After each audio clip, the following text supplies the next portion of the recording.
안녕하세요. 2년 전에 있었던 사연을 들고 찾아온 건 어제 우연히 전 남편을 길에서 마주쳤기 때문이에요. 얼굴이 참 딱하게 되었더라고요. 남편과는 지인을 통해 만났습니다. 남편은 자영업자였고 저는 평범한 직장인이었지요. 1년간 연애했고 별탈 없이 결혼까지 하게 되었습니다. 결혼 당시만 하더라도 남편하고 사이는 좋았어요. 그러다 사이가 틀어진 건 친정어머니가 사고를 당하시면서입니다. 자기 부모 안 불쌍한 자식이 어디 있겠습니까만 저희 어머니 정말 고생 많이 하셨거든요. 그러다 몇 년 전 마지막이라고 시작하신 식당이 그런대로 대박이 나서 이제 숨 좀 쉬고 살겠다며 기뻐하셨지요. 딸도 시집 보냈겠다. 노후 준비도 다 되어 있겠다. 이제 아무 걱정이 없으시다면서요. 그런 어머니께 여행이라도 다니시는 건 어떻겠냐고 권한 건 바로 저였습니다. 어머니의 연세가 70이 넘은 상황이었기에 직접 운전을 하시는 것보다는 관광버스로 여행을 다니시는 게 좋겠다고 한 것도 저였어요. 그래서 어머니가 탄 관광버스가 전복되었다는 이야기를 들었을 땐 이 모든 게 제 잘못인 것 같아 미쳐버릴 것 같대요. 사람들은 그래도 죽지 않고 살아계신 게 어디냐며 저를 위로했지만 어머니는 예전의 모습으로 돌아오지 못하셨습니다. 뇌에 큰 충격을 받아서 치매 증상을 보이기 시작하셨거든요. 그리고 그 진행 속도는 제가 예상한 것보다 훨씬 빠르더군요. 딸인 저를 제외하곤 그 누구 하나 제대로 알아보질 못하셨으니까요. 하루가 다르게 나빠져가는 어머니를 지켜보는 건 너무나 고통스러웠고 저는 남편과 상의 끝에 어머니를 집으로 모셔야겠다고 생각했지요.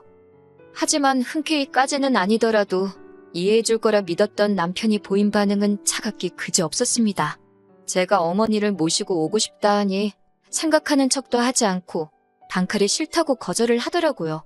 당황한 제가 뭐가 왜 싫은 거냐고 이유를 말해달라 했습니다. 내가 당신 불편하지 않게 최대한 조심하겠다 하니 남편이 한다는 소리가 불편할 것 같답니다. 저는 다시 한번 뭐가 그렇게 불편할 것 같냐고 물었고 남편 입에서 나온 말은 충격적이었어요.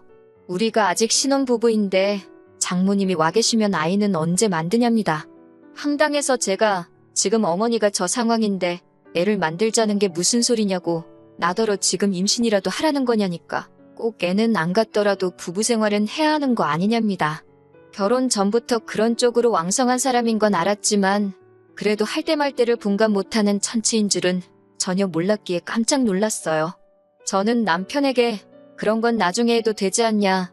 지금 나는 어머니가 제일 중요하다 하니까 그러면 아예 부부관계를 안 하겠다는 거냐며 저더러 아내로서 직무유기랍니다. 제가 어이가 없어서 남편을 가만히 쳐다보니 자기가 뭐 틀린 말이라도 했냐며 오히려 어깃장을 놓는데 솔직히 순간 저게 짐승인가 싶더라니까요. 이튿날 제가 남편에게 생각해봤냐고 물었습니다.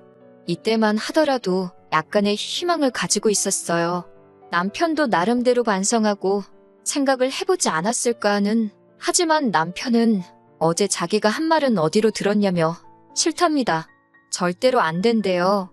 장모님 때문에 제가 벌써부터 자기한테 소홀해진 것 같다나요? 너무 화가 나서 남편한테 당신이 걔냐 발정이라도 난 거냐 그게 그렇게 하고 싶냐고 쏘아붙였습니다. 그러자 원래 남자는 다 그렇다나요? 그리고 이 일은 금세 어머님 귀에도 들어간 모양이더라고요. 가뜩이나 심란해 죽겠는데 전화를 걸어오신 어머님이 대뜸 한다는 소리가 요새 요양원이 그렇게 잘 돼 있다면서 저더러 걱정할 거 하나 없다 하시대요. 괜히 선무당이 사람 잡는 법이라며 제가 어머니를 돌보는 것보다 요양원에 맡기는 편이 훨씬 나을 거라고 거기 있는 선생님들이 훨씬 훌륭하다고요. 듣다 못한 제가 그러면 어머님이 나중에 아프셔도 요양원으로 모실 거냐고 물었습니다. 그러자 어머님께선 당황하신 목소리로 그건 또 그때 상황 봐서 정해야 하지 않겠냐고 그러셨어요. 제가 지금은 무슨 상황인데 저희 어머니를 자꾸 요양원에 모시라 하시는 거냐니까 아니 네 남편이 불편하다는데 뭐가 그렇게 말이 많냐고요. 그러면서 하신다는 소리가 집에 아픈 사람이 들어와 있으면 재수도 없고 어쩌고 저쩌고 그리고 이제 저는 친정어머니 딸이 아니라 시어머니의 며느리고 남편의 아내랍니다. 최씨 집안으로 시집을 왔으니 최씨 집안 사람을 먼저 챙겨야 한다나요? 그리고 당신도 기다릴 만큼 기다렸다며 빨리 손주를 안고 싶다고 솔직히 남편이나 시어머니나 둘 다 똑같구나 싶어서 상대하기도 싫더군요. 결론부터 말하자면 저는 결국 남편도 시어머니도 설득하지 못했습니다. 대신 친정어머니를 저희 집에서 20분 거리에 있는 요양원으로 모시고 왔어요.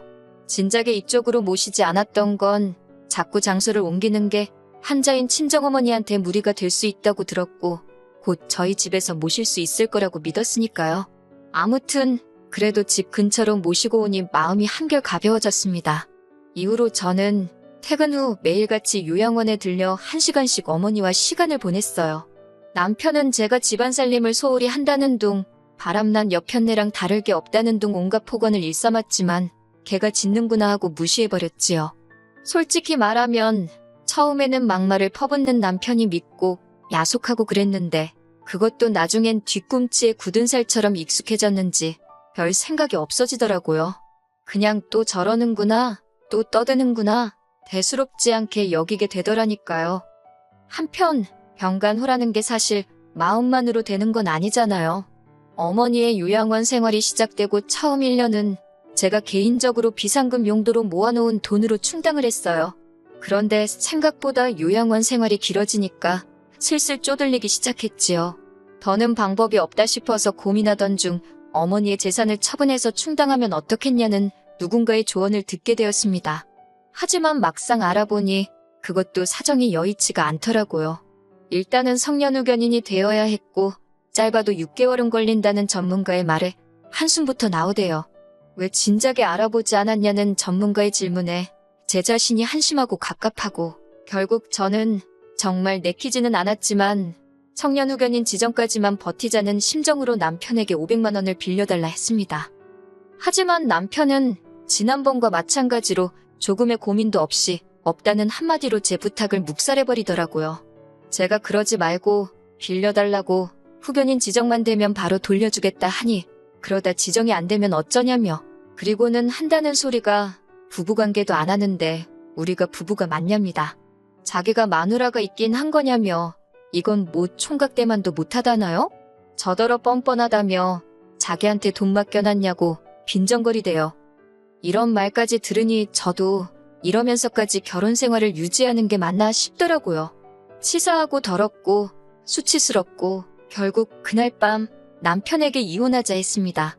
그러자 남편이 저를 바라보더니 이것 보라고 돈이 급한 게 아닌가 보다며 저더러 서류를 준비해 오래요.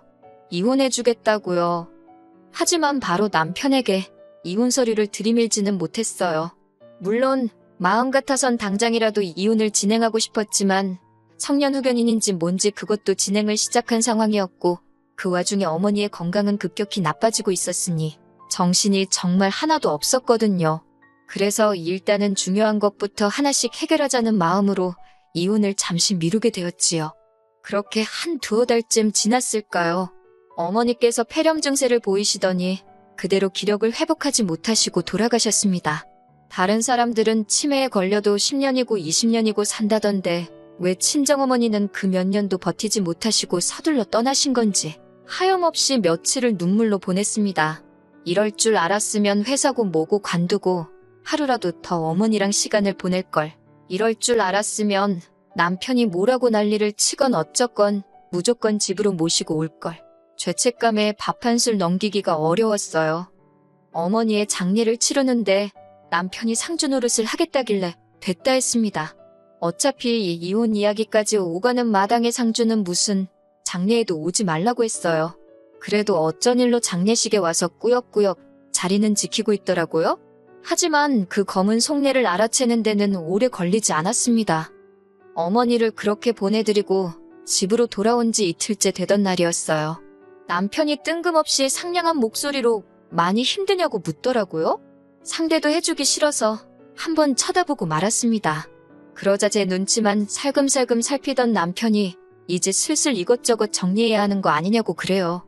저는 이혼 이야기인 줄 알고 걱정 말라고 곧 서류 가지고 올 거라고 했습니다. 그러자 남편이 그게 무슨 소리냐며 일단은 장모님이 남기신 재산 같은 것부터 알아보랍니다. 자기가 같이 알아봐 주겠다면서 그런 건 여자 혼자 하는 게 아니라나요? 순간 등골에 소름이 쫙 끼치는 게 제가 개수작 부리지 말고 이혼할 준비나 하라 했습니다. 그러자 남편이 우리 다툼의 원인이 장모님이지 않았냐. 그런데 이제 장모님이 떠나셨으니 우리가 다툴 일도 없을 거라며 이혼은 하지 말자더군요. 미친, 상욕이 절로 나왔습니다. 저는 남편에게 친정어머니랑 관계없이 너 같은 인간이랑 살맛대고 못 산다고 했어요. 보기만 해도 소름이 끼친다고요. 그러자 자기가 순순히 이혼을 안 해주면 어쩔 거냐입니다. 그래서 저도 무서울 거 없다고 소송하자고 맞불을 놨지요. 또다시 남편이란 자식이 실실 웃으면서 한다는 소리가 소송하면 장모님 재산 자기랑 나눠야 되는데 저더러 괜찮겠냐입니다. 어이가 없어서 알아보려면 똑바로 알아보라고 했어요. 상속재산은 너랑 안 나눠도 된다고 멍청한 건 답도 없다고 사부치면서요. 하지만 남편은 자기가 조금만 노력하면 제 마음을 돌릴 수 있을 거라고 믿었는지 되도 않는 아침상을 차리질 않나? 청소를 해놓지 않나? 하나같이 멍청한 짓거리만 골라서 하고 있더라고요. 그리고 그렇게 한 2주 정도 지났나 저도 더는 남편이랑 눈치 싸움 하기도 싫었고 슬슬 변호사 알아보고 소송으로 가야겠다 생각하는 와중에 남편에게 사고가 났네요. 가게 주방에서 가스가 터져서 얼굴에 불이 붙었다나요. 병원에서 이야기하기를 얼굴 전면부 화상이 너무 심해서 허벅지에서 살을 갖다 이식을 해야 된다더군요. 그런데 이식만 해서는 보기가 흉할 거라 이후로 성형을 여러 번 해야 한답니다. 문제는 돈이더라고요.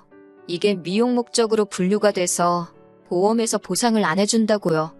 의식을 찾은 남편에게 저는 덤덤하게 병원에서 해준 이야기를 전했습니다. 그러자 남편이 다행이랍니다. 뭔 소린가 하니 제가 재산을 상속받아서 자기 수술비를 내줄 거 아니냐고요. 어이가 없어서 남편이 저한테 했던 말 그대로 돌려줬습니다. 나한테 돈 맡겨놨냐고요. 사위로서 할 도리도 똑바로 안 한 주제에 어디 죽은 장모 돈을 탐내냐고 미친 엑스라고 퍼부어줬네요. 저는 이후로 변호사를 고용했고 이혼 소송을 시작했습니다. 어머님을 비롯한 시댁 쪽 사람들이 저더러 아픈 사람을 상대로 너무한다고 했지만 제가 못하러 그런 걸 신경 쓰나요? 그리고 소송 끝에 제가 이겨서 이혼할 수 있었습니다. 그쪽에서는 제가 아픈 남편을 내버린다는 식으로 나왔지만 그 전에 남편이 먼저 아픈 장모를 모른 척하고 잠자리로 아내인 저를 협박한 게 더 크게 작용한 모양이더라고요. 지금이야 혼자인 생활에 익숙해졌지만 사실 당시에는 어머니 돌아가시고 얼마 지나지 않아 이혼하고 혼자 감당하기에 쉽지 않았던 게 사실이에요. 그래도 지금은 모든 것이 제자리를 찾아가는 중입니다. 저는 얼마 전 좀 더 나은 조건으로 이직에도 성공했고요. 주말에는 어머니를 찾아갈 생각이에요. 어머니께서도 어디선가 이런 저를 지켜보고 응원해 주시고 계시겠지요?